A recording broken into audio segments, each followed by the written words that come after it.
Boa tarde, meu nome é Yara Cândida Chalela Genovese ou Yara Chalela, se você preferir. Eu sou uma das suas professoras, certo, do curso de enfermagem, e hoje eu quero conversar com você brevemente por uma questão muito importante, que é a nossa disciplina.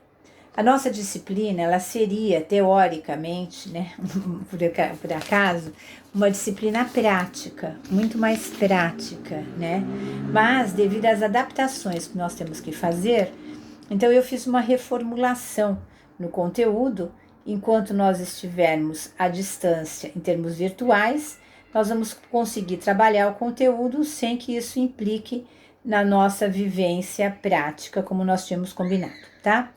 Então, a primeira coisa que eu quero conversar com vocês é assim: essa disciplina é uma disciplina que tem também um viés de autoconhecimento.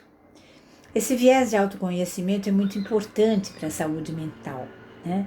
Esse viés de autoconhecimento para a enfermagem psiquiátrica, ele é fundamental. A gente sabe, e a gente está vendo agora com essa questão do coronavírus, o quanto o enfermeiro sofre, né? Quanto o enfermeiro está na frente de batalha.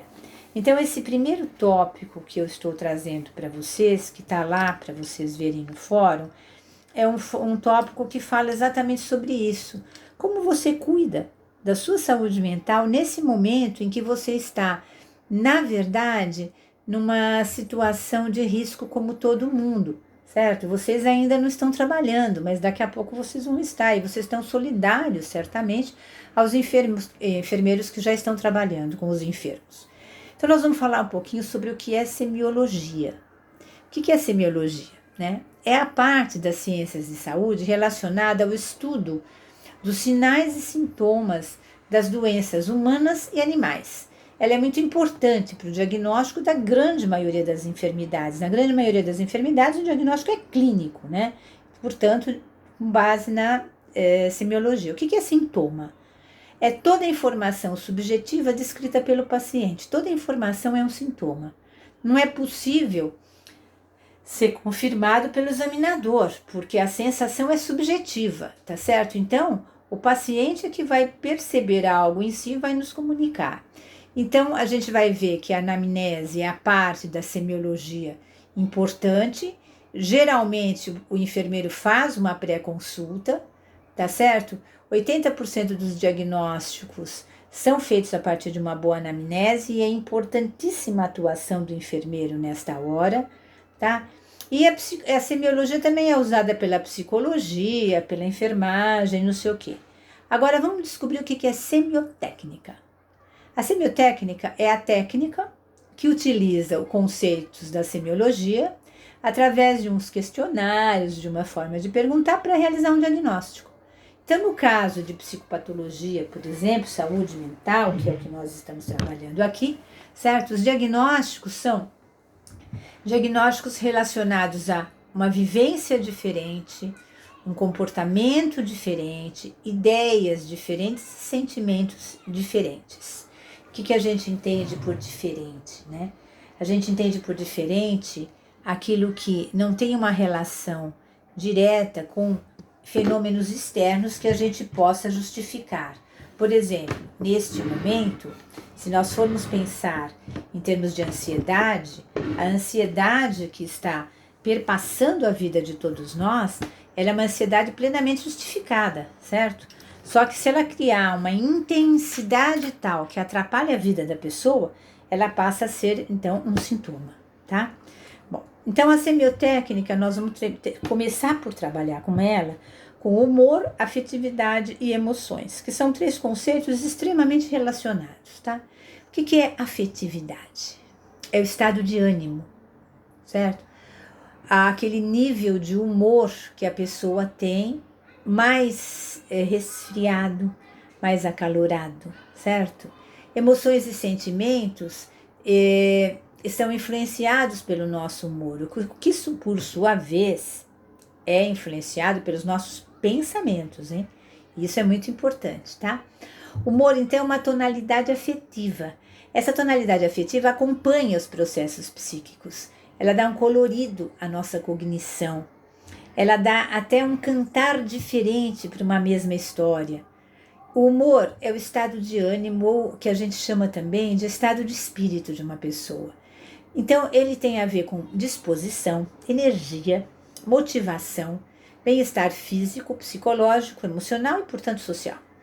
Os transtornos de humor, eles abrangem todas as categorias diagnósticas, onde a característica principal é uma perturbação desse estado e, contrariamente, outras aparecem como se fossem diferentes, mas elas estão relacionadas.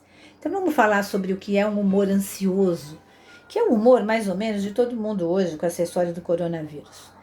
Inquietação, temor do que pior aconteça, apreensão contra o futuro, eventualmente maus pressentimentos, irritabilidade, até depressão. Ele pode ser indicador de uma série de transtornos diferentes. Então, as perguntas que vocês vão ver no texto, no geral, são assim: você se sente nervoso? Você se sente agoniado? Você tem uma inquietação interna? Você sente angústia? Quais são os seus medos? Você fica tenso? Quando você fica tenso? Você tem dificuldade para relaxar? O que é que te faz rir? Você tem dificuldades para se concentrar? O que é que prende a sua atenção? Você tem insônia? O que é que te dá sono? Você tem dor de cabeça, dor nas costas, é propenso a ter dores, a tomar remédio para as dores, etc. Você já sentiu taquicardia, falta de ar, etc. Então, aqui a gente está perguntando para a pessoa um pouco, certo? Sobre como é que é o grau, né, de ansiedade dela. Indiretamente, eu estou tentando captar se esse grau de ansiedade ele chega a incomodar a vida dela ou não. O humor irritado. O humor irritado são outros episódios. Normalmente, no humor ansioso, você não percebe uma irritabilidade que faz você ser alvo de agressão. No humor irritado, aí é diferente. Então, são comuns expressões de agressividade verbal e, às vezes, até as pessoas se elogiam por essa agressividade. Eu sou assim mesmo, quando eu quero eu falo, não sei o quê. E vamos ver que repercussões isso tem no convívio social, na produtividade. Então, perguntas. Você se irrita com mais facilidade do que antes? Desde quando? Os ruídos incomodam muito você? Uma televisão alta, uma música que você não goste, uma buzina. As crianças incomodam você? Por quê? Como? Quando? Você tem discutido e brigado com facilidade? Esse discutir e brigar com facilidade é algo do qual você depois se arrepende ou, no geral, você se vangloria disto? As crianças incomodam você? Já perguntei. Às vezes você acha que você vai explodir? Que você tem pavio curto e quem quiser que te aceite assim? Os seus nervos, você sente que eles estão sempre à flor da pele? Mesmo que você eventualmente se controle? Você já teve vontade de esganar alguém?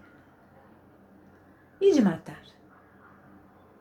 Ou de que a pessoa morresse sem que você precisasse fazer nada?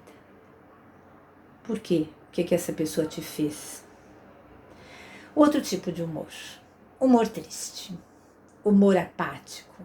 O humor inibido. Tá? Então nós já vimos dois, agora o terceiro. A pessoa não sente ela raiva, essas coisas quaisquer, mas ela no geral também não sente felicidade. E às vezes não sente nada, não tem sentimento, certo? A não ser outros episódios de grande tristeza, certo? Então quando a pessoa consegue sentir só a tristeza, certo? Isso pode ser indicativo de um transtorno de humor, por quê?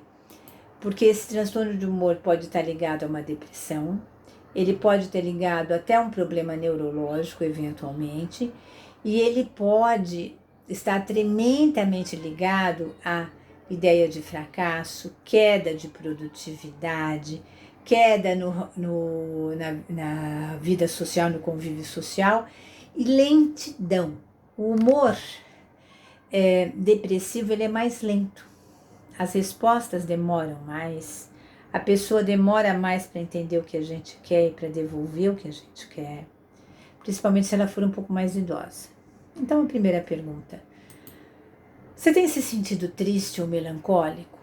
Desde quando? Qual é o grau dessa tristeza? Quando ela vem?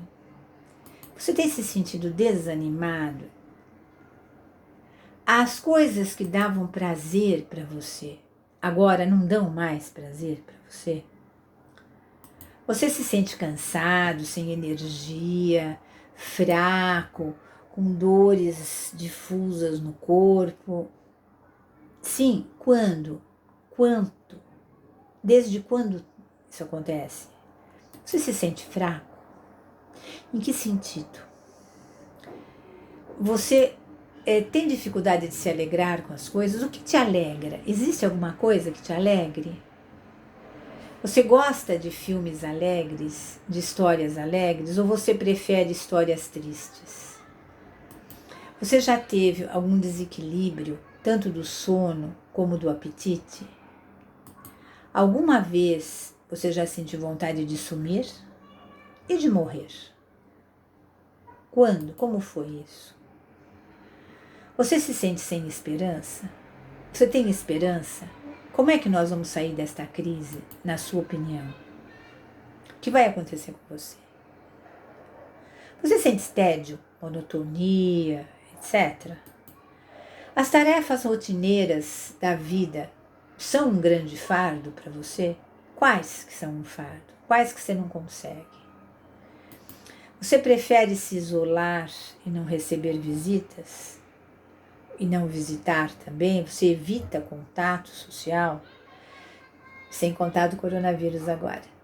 Você sente um vazio interior, sua vida sem significado, você não sabe para que você está aqui, etc. Já aconteceu para você sentir-se como se você estivesse morto para a vida, morto para as coisas, morto para as situações? Quando? Como?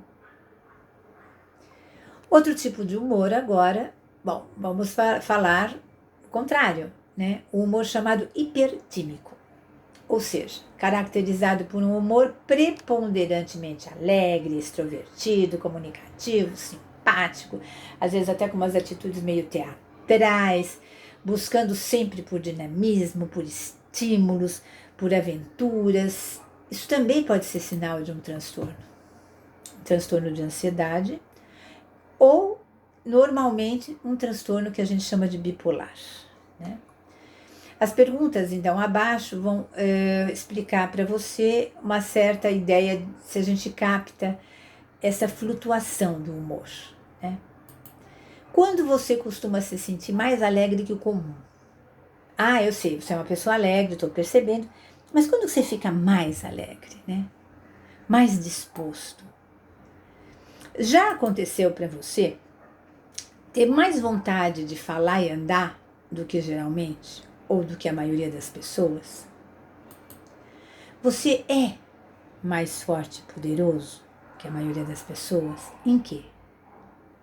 O tempo para você passa mais depressa? Você tem muitos amigos? Você tem amigos importantes? Você é uma pessoa influente? Em que sentido? Você se acha inteligente? Você é uma pessoa especial? Em que você é uma pessoa especial? Conta para mim. Aí nós vamos verificar, dentro dessas possibilidades que foram colocadas, quais são as alterações de humor mais frequentes e intensas. E vamos ver também se elas aparecem de manhã, se elas aparecem à tarde, se elas aparecem à noite. E vamos verificar há quanto tempo esse paciente tem esses sintomas, o que os desencadeou, o que os faz piorar, o que os faz melhorar, certo? E aí a gente vai ter uma ideia sobre o humor do paciente. Nossa próxima aula vai continuar na semiotécnica, mas aí a gente vai trabalhar emoções, afetividade, outras coisas assim, certo? Por enquanto, o importante é a gente entender que o humor tem muita relação com os pensamentos. E vamos fazer para nós mesmos essas perguntas, tá? Sempre é útil. Um abraço, gente, até a próxima, tá?